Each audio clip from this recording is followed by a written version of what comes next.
Sorry about that. So we see for this example, the y-intercept or the x-intercept is a non-integer number, so it's hard to graph root and use it. Which brings us to the third method.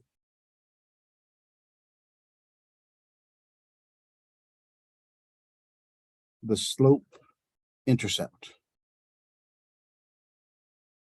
method.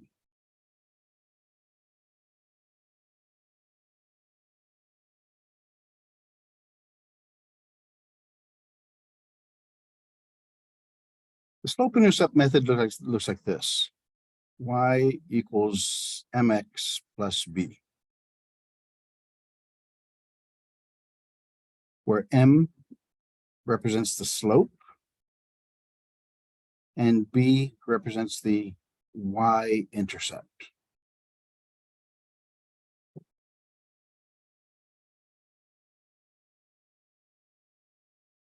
Steps to use this method.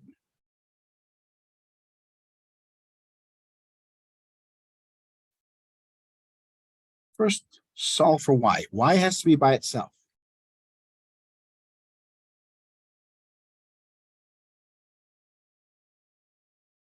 And next step,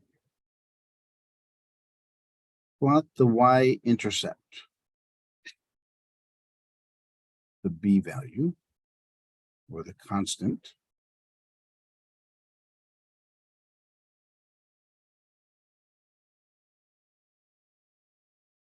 from the b value,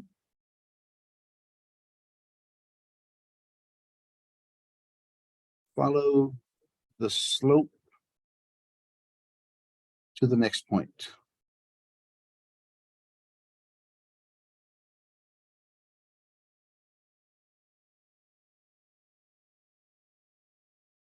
Connect the dots.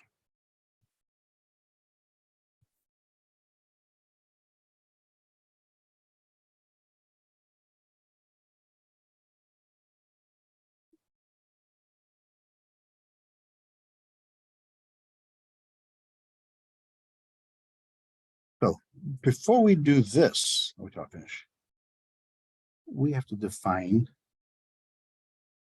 slope.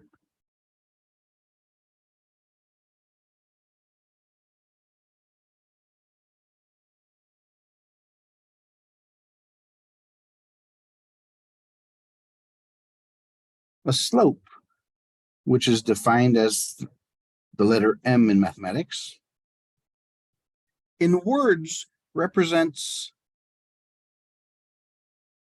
the rise over the run.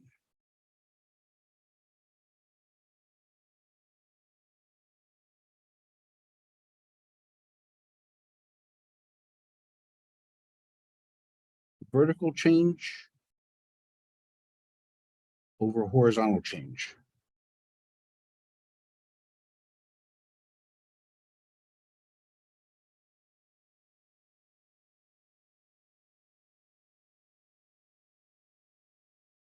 In other words, a slope has to be a fraction. The top number, if it's positive, it goes up. If it's negative, it goes down. And the bottom number is always positive, so it always goes to the right.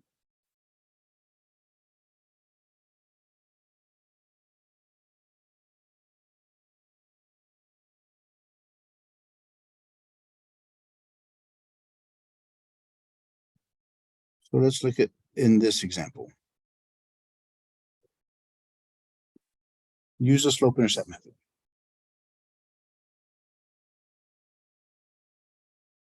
First step, solve for y. So we've got to move the 3x over by subtracting 3x from both sides.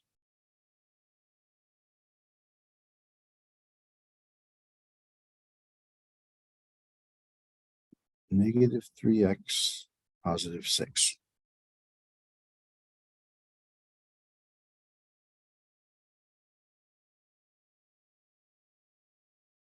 And then when you're solving for y, divide each term separately. divide each term separately by the coefficient of y. So y equals -3/2x plus 3.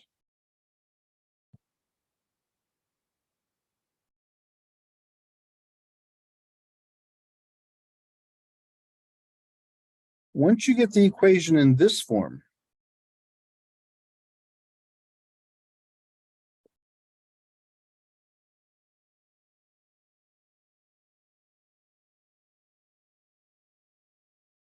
or your XY chart. So once you solve for y, plot the y-intercept value. Remember, this is y equals mx plus b. Plot the constant term. That's the y-intercept. So that's on the vertical, the y-axis, so put a dot on 3.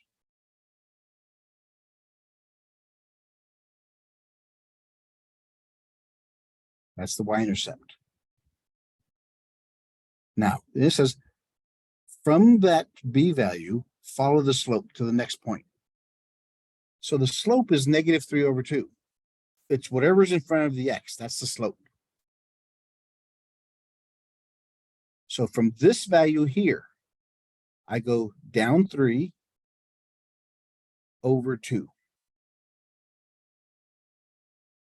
Connect the dots and I'm done.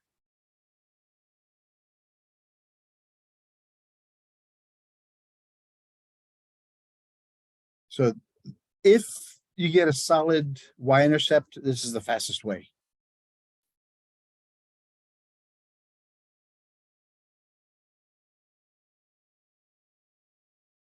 All right, so let's look a couple more examples like that.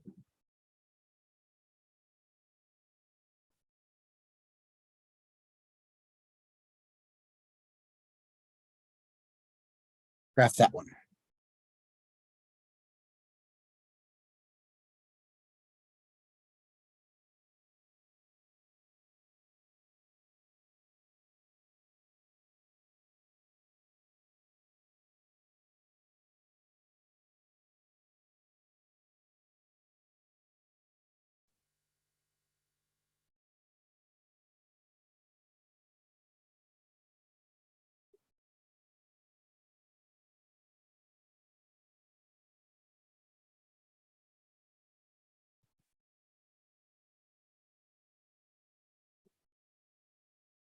So what's the first thing you do?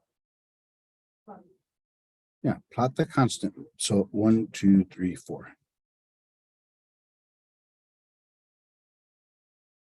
Is the slope a fraction? What do you mean, yeah. Yes, exactly. You have to put, you have to make it a fraction because from 4, we have to go down 2 and over 1. Yeah, so if it's a constant, then just put over 1 and you're done. You have a slope.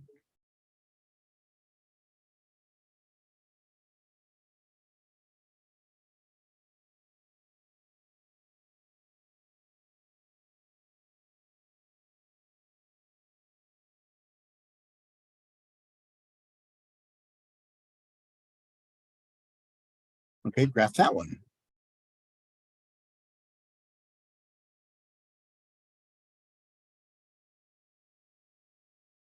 Y equals x plus 2.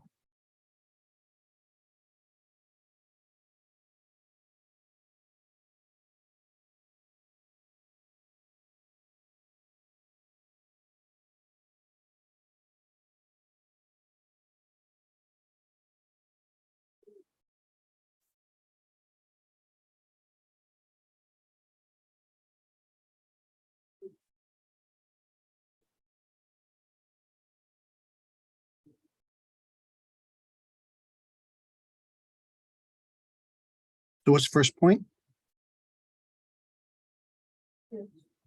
Positive 2. What's my slope? Yep, that's exactly what it'd be. Very good. So from 2, we go positive, up 1, over 1. There's the slope. There's a graph. Very good.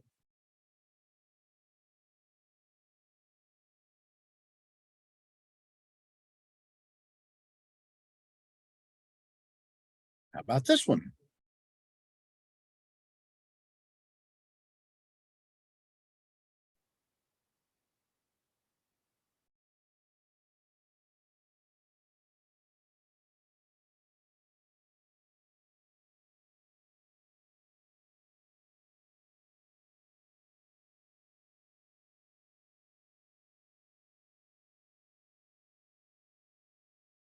What's this graph going to look like?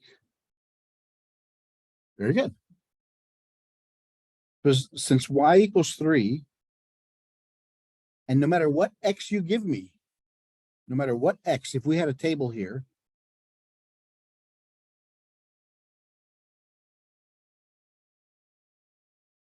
zero,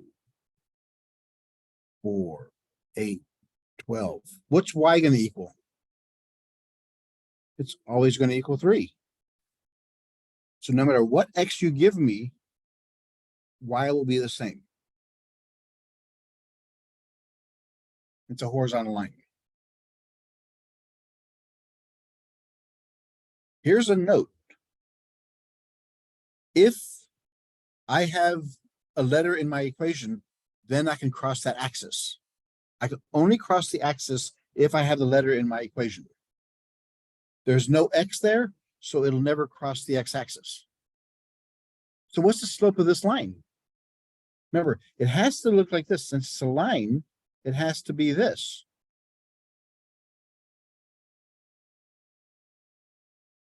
Is there an x value here? So what would m be to just make x disappear? Yep. Because all you have is the y-intercept. That's where it crosses. Whenever you have a horizontal line, the x is gone, slope is 0.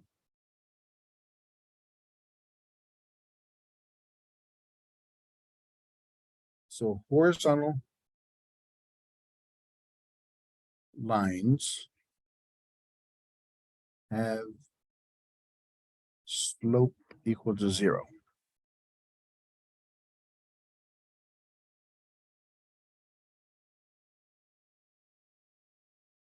Okay, the opposite of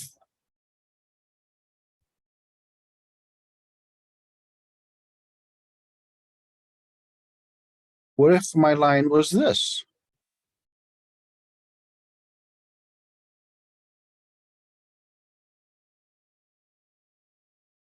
What would that equation look like? Would it have a y value in it? Because it doesn't cross the y-axis. So the only thing it has is an x. And what does x equal? That's that equation. So if you only have an x variable, you can't cross the y, so it has to be a vertical line crossing at that point. And since it goes up and down, the slope is undefined.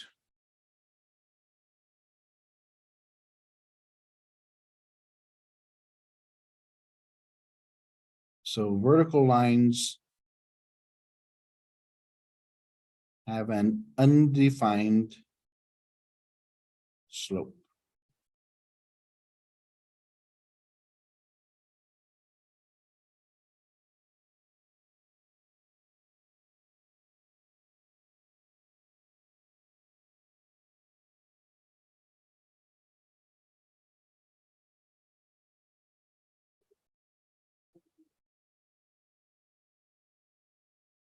Makes sense so far?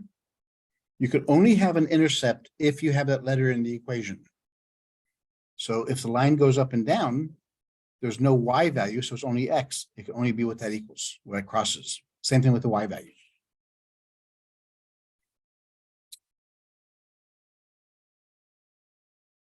All right, remember this first section was called functions. We haven't talked about functions yet.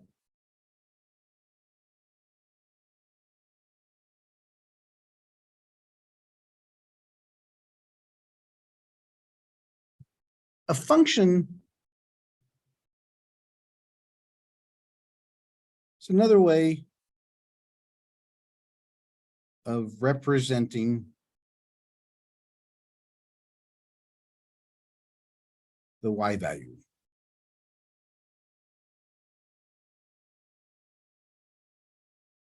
Of an equation.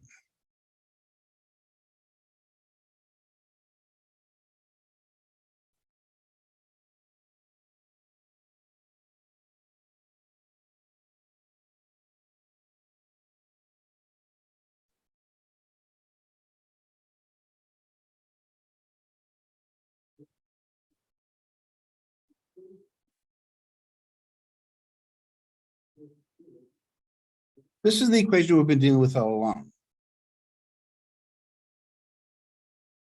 So it crosses the y-axis at 3. Go down 3 over 2, and you have another one. And you have a graph. That's what we've been dealing with all the time.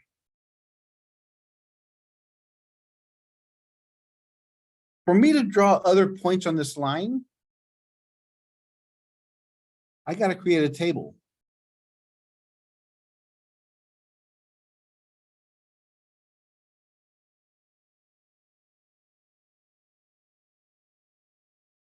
Zero, 1, 2, 3.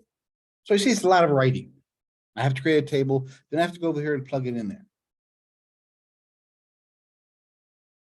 A function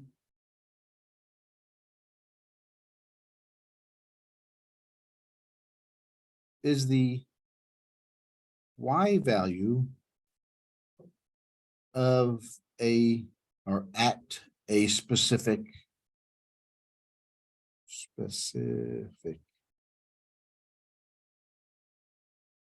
value of x. The function is equals the y value of x. So this is what it looks like.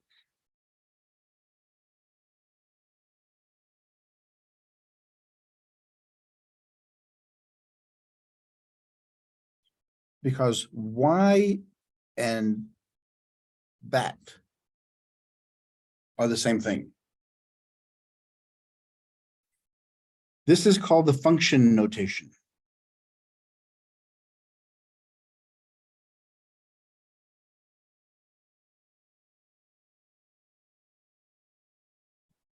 Of y. It's function notation of y. The way it's read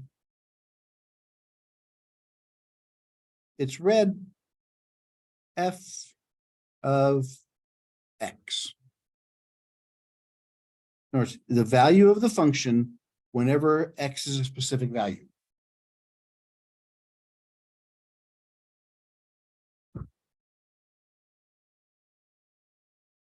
So instead of doing this or saying x equals 0, x equals 1, x equals 2, what I would do here, I would simply put f of 0, f of 1, and whatever's inside the parentheses, that makes 2. Whatever's inside the parentheses goes in place of x in the equation. So whatever I put here goes in the x in the equation. So this one would say negative 3 over 2 times 0 plus 3. Negative 3 over 2 times 1 plus, let's try it's negative 2. Negative 3 over 2 times negative 2 plus 3.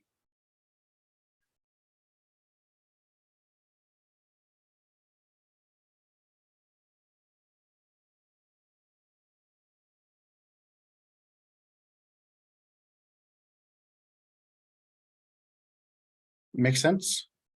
So whatever's inside the parentheses replaces x inside the function, inside the equation.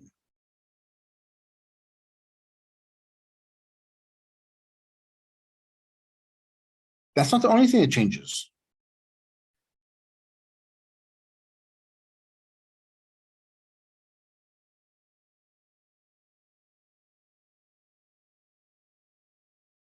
Remember, since this is the y-axis, it's now the f of x axis. And this is the x-axis.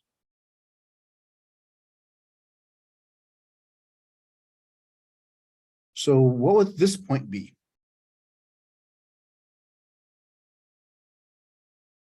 One comma two. It's also x at f of x. It's the same thing as x and y, but instead of y, I put f of x.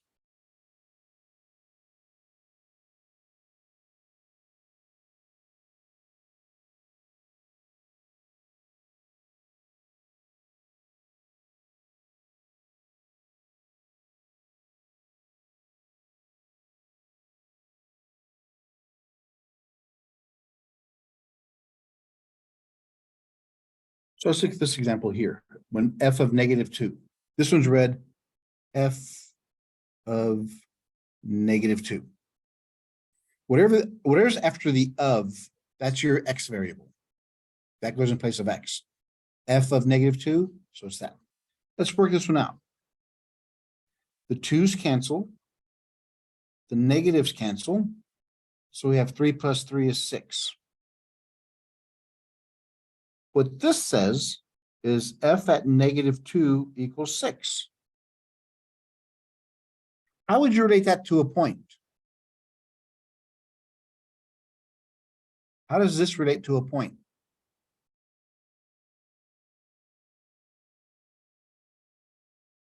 Very good. Because remember, this is the x value, and whatever this equals, that's the y value.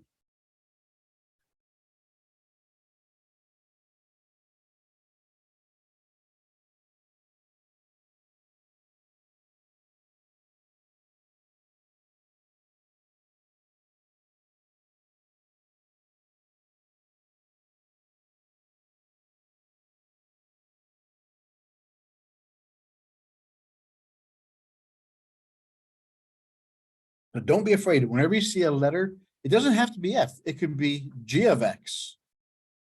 It could be h of x. I can compare different equations.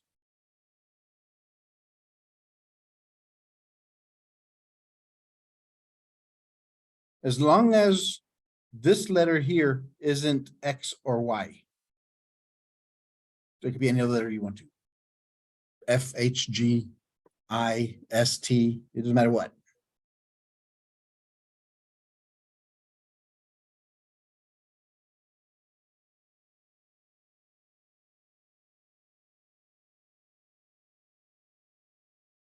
And other than that, everything's the same. Everything's the same as you would with the y equals. When you graph the function, it's the same as graphing the y equals equation.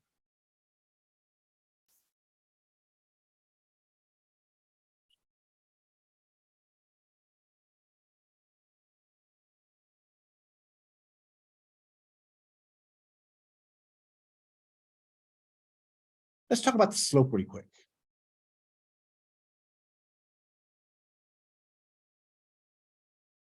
Remember, the slope is what letter? M. Very good. M equals rise over run. Let's look at a graph here.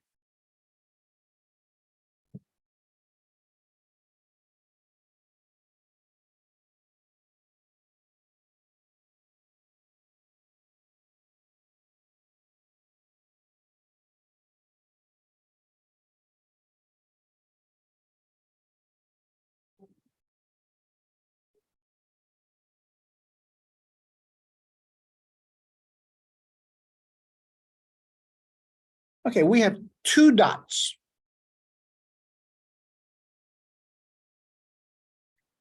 Two points. The first point is where?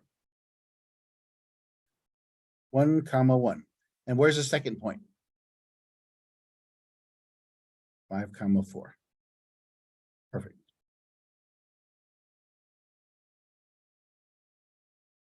So let's label these points. This is point 1, and this is point 2. Notice the subscripts refer to which point you're talking about. Point 1 is first, point 2 second. So this is our first point, This is our second point, correct? Now remember, inside each point is an ordered pair. We have an X and a Y. Likewise, we have an X and a Y. How do we tell them apart? Well, since this is the first point, that's the X value of the first point.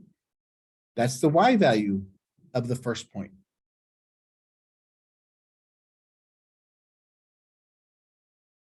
And since this is the second point, this is the X value of the second point and the Y value of the second point. The subscripts refer to which point you're talking about. Now we can find the slope of this. A couple ways, actually.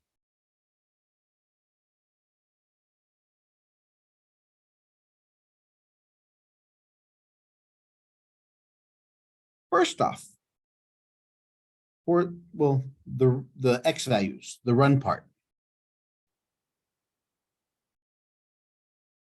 How far is it between 1 and 5?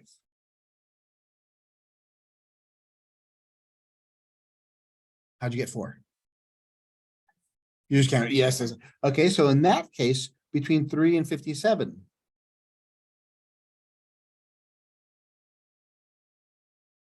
Three minus 57. It'd be 54. Yes, you would, exactly. To find the difference, the distance between them is the difference. So between 5 and 1, we went 5 minus 1. Between these two, we go 57 minus 3. Between point x1, x2, what's the formula? X2 minus, so the distance between these is x2 minus x1 because it's the x-axis. What's the distance between the vertical lines?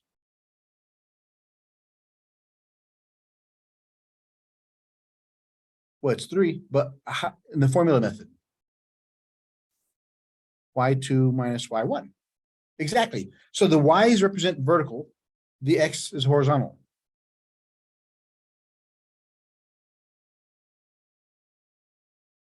So the rise are the Y values and the run are the X values. So we have Y2 minus Y1 over X2 minus X1. And there's your formula for the slope. There's your formula for the slope.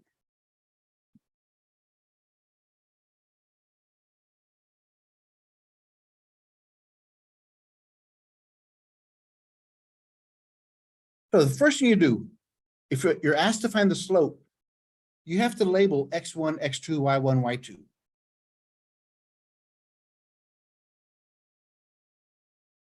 X1, x2, y1, y2.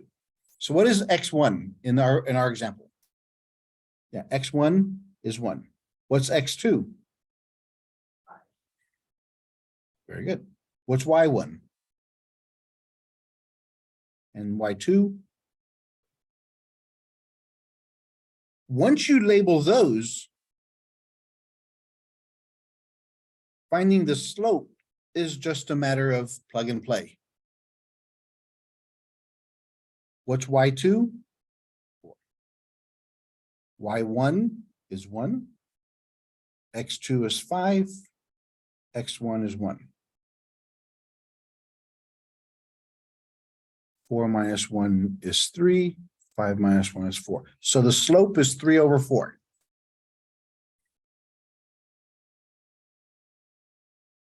Remember, a slope is the path from one point to the next. If I start from point 1, the slope tells me go up 3 and over 4. 1, 2, 3. 1, 2, 3, 1, 2, 3, 4. So I go up 3 and over 4. That gets me to my next point. I do the same thing. I can go up 3 And over 4, I'm still on the line.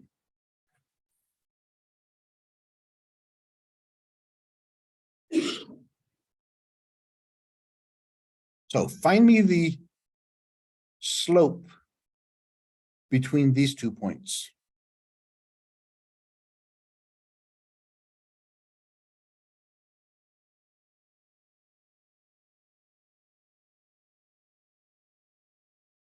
All right, let's work this one out.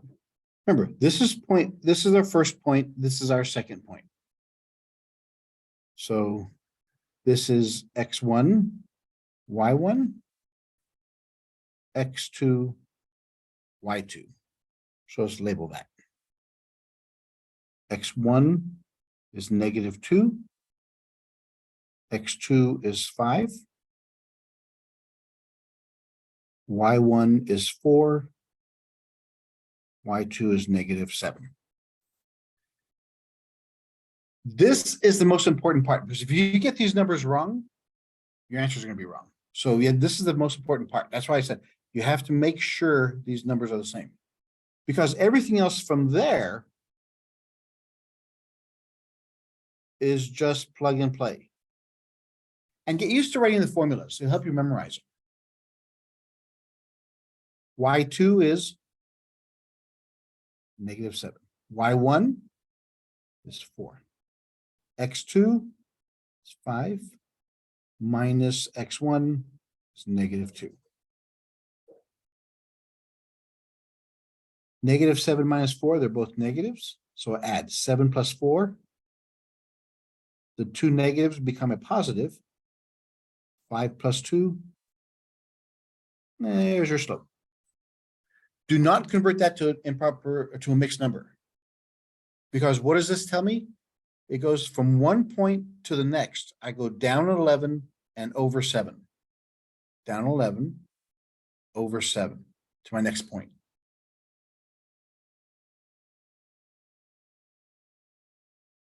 Ever get that? Slope has another name. In business and the real world, we use that. We use slope to represent the average rate of change.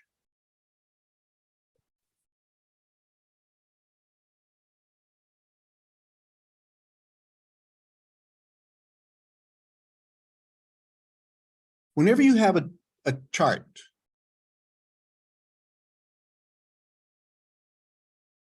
time is always the x-axis. And the y-axis is whatever you're looking at. So in this one, we'll say number of students. So we're looking at January, February, March, April, May.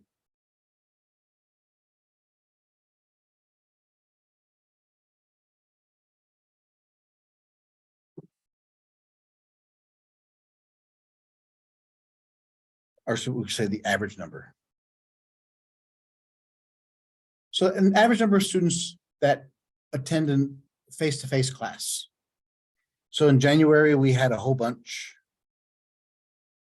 February started losing some because they started doing it online. March, they felt comfortable with it. April, they weren't too sure. And May, they all came back because it's getting close to finals. They got to figure out what they had to do.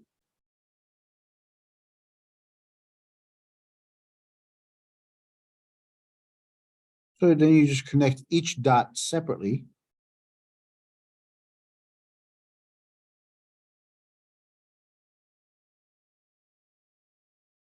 So here we can ask questions like,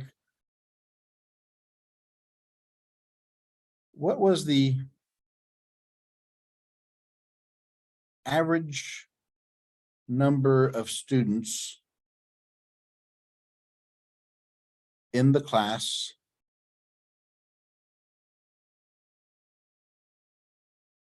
between January and March?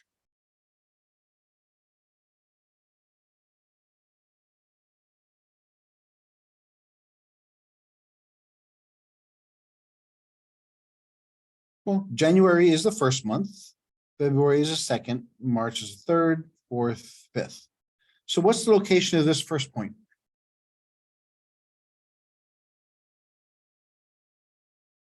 One, five. We have to quantify this because January is the first month. And in February, what's this location? And in March, it's supposed to be the same. So this is 4, 2. And then this is 5, 5, 4. Yeah. So once you quantify these numbers, then you can just do the calculations. So the average from January to March, this is 0.1, this is 0.2. So 1.5 to 3.2. Find the slope. X1, Y1, X2, Y2. Y2 minus Y1 over X2 minus X1.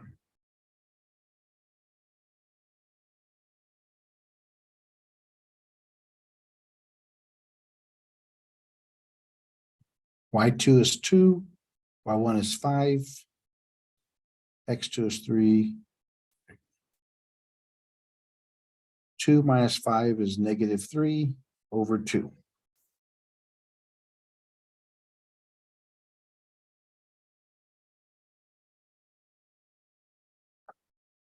So overall, the average number of students per month drops 3 students every other month. Or 3 students do the class online instead of face-to-face.